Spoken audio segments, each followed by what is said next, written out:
Dallas wins at 130 to 123. Dirk Nowitzki with a season-high 22 points. Harrison Barnes with 21. That's a great story for McDermott. He and Barnes were high school teammates. I know, those two guys pairing up together. Yeah.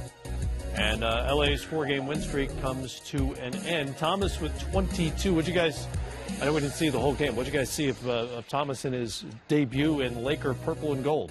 Well, I think he came out there and he resembled more of the Isaiah Thomas that we've been seeing the last couple of years in Boston, and not as much as the Isaiah Thomas that we saw in Cleveland in that short stint. So it looks like so far the trade's working out for Isaiah. This is what we all hope. We hope that, he would get to L.A. and he would play better and he would accept the role coming off the bench and he would flourish. He's come off the bench before in his career and done very well in that role. So I was happy to see how he stepped up tonight, 22 big points. I think the whole thing is he has to make shots. And if he's going to be effective, he couldn't make shots early on with Cleveland. His legs weren't ready. He missed 7.5 months before he came back to play.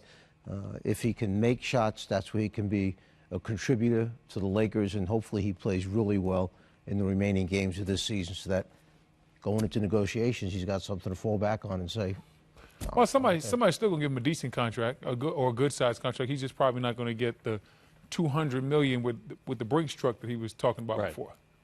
Doug McDermott will be a restricted free agent this summer, and he's got an interesting little period ahead of him with the Mavericks now. Made his debut tonight with 8 points. Made a big assist, not really known as a playmaker necessarily, but made a big assist late in this game as well. What do you think he can do under Rick Carlisle in Dallas?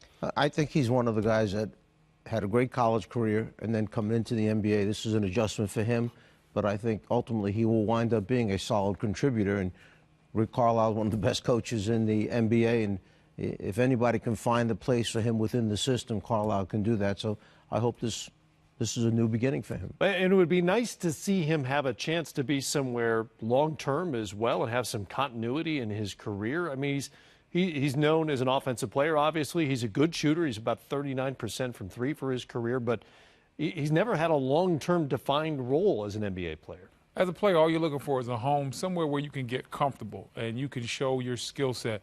And sometimes when guys aren't comfortable, they don't play to the best of their abilities. And you said he shot the ball decently in his career, 39%. That's basically what teams are looking for.